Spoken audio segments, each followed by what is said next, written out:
organ donation. You need not to interfere with the normal life of the hospital. If you interfere, one or two journalists from every of the 17 regions in Spain, journalists that be the same person with a very strict protocol to be followed, like, let's say, first day treatment of the acute myocardial infarction or the treatment of shock septic. The donation process is always different from the previous one, and then, but it's useful to have this knowledge. I mean, if you want to go by car from here to, let's say, Frankfurt, probably you will arrive with the indications of the road. But if you have a map or a GPS, you will arrive more easily. Then you know how to drive, you know how to read the GPS, you know how to read the indications, you know how to read the map, and then you will arrive to Frankfurt. Obviously, you would arrive the same without any of this knowledge, probably, but it's easier if you get these tools. And that was very summarized, the program for the promotion of organ donation and to decrease the family refusals in Spain. Costs, economics. Well, I will say only that with the money that is saved in dialysis costs with the people that is living with a kidney transplantation every year, we can afford the cost of 2 complete systems of organ donation and transplantations in Spain. So if it's cost effective, yes, definitely. Only with the costs of current dialysis. You can afford 2 systems like us in Spain, like ours, including everything: donations, coordinators, planes, transplantation, etc. What else?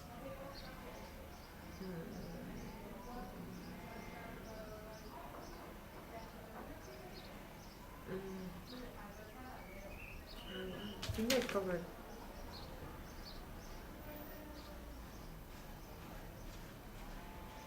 I don't know, do you have something else to ask?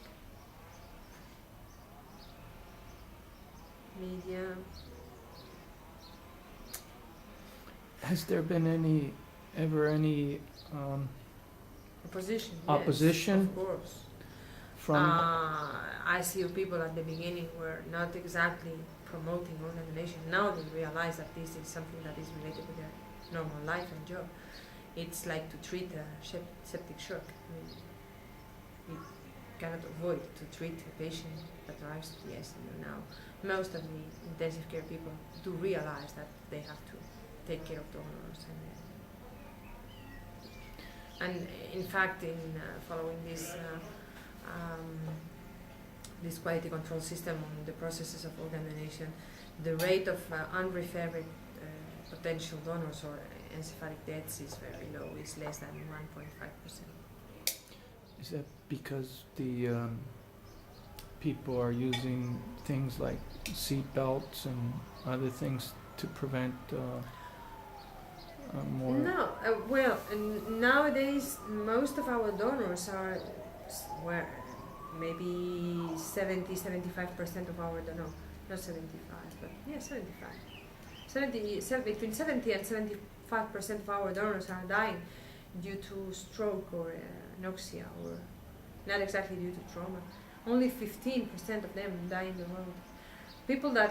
Many people die on the roads in Spain, but they die on the road, so they cannot be recovered. Some people that were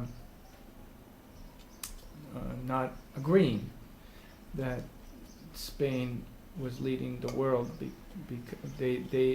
because of the system necessarily. They were saying, and these are people that I have had countless arguments with, because Spain had such a high rate of traffic casualties. In fact, there is a very high rate of traffic deaths, not exactly the highest in Europe, but it's maybe it's maybe double than not exactly double, but 70% higher than in the UK, or in relation with the number of cars. But these are always statistics. I mean, for instance, the cars that we have in Spain are the cars that we have in Spain, but we do not know exactly how many cars we do have during the summer, because it is unbelievable the number of people from Morocco that crosses Spain from Belgium, France, Switzerland, and goes on holidays to the country. It's unbelievable. I mean, you can find one, another. Yeah. It's impossible to document. Thousands, so it's very difficult. They have more or less an idea about how many people, because now frontiers are opened, and then you cannot control. I mean, the circulation is open now, Yes. so you cannot control how many people crosses the. And on the other hand, we do have more or less 4,000 deaths on the road every year, and we do have let's say not more than 200 donors, which death was related with traffic accident. So it's 4,200. So I do not have the figures for other countries. How many is the proportion in relationship with the traffic accidents? Is there any measures or statistics taken to find a number of the true potential of availability? Yeah, we have these figures on what is the ICU death rate, and the rate from the ICU death rate in the hospitals that are authorized to deal with organ donation, because not all hospitals are authorized legally to deal with organ donation processes. Only 154. I mean, you need, as a hospital, to be authorized to deal with organ donation. You need to fulfill some criteria, which is to be able to evaluate the donor, to be able to have surgery procedures, and etc., etc. So only 156 are authorized, and in those hospitals, yes, among the nearly 1,000 hospitals that we have in Spain, but only 100. To gather these type of statistics? Yeah, we need ICU. They need to have ICU facilities, the possibility to diagnose brain death with all the facilities to diagnose brain death, all the facilities to evaluate the donor. I mean, you need 24 hours a day, 7 days a week, yes, to be able to make any analysis, any set of information, etc. So from the 156, it does give you a good idea. Yes, of what and then from these hospitals, we know how many people die in the ICUs. 12% of them are encephalic death people. Now we are in 52% efficacy from these people dying in encephalic death.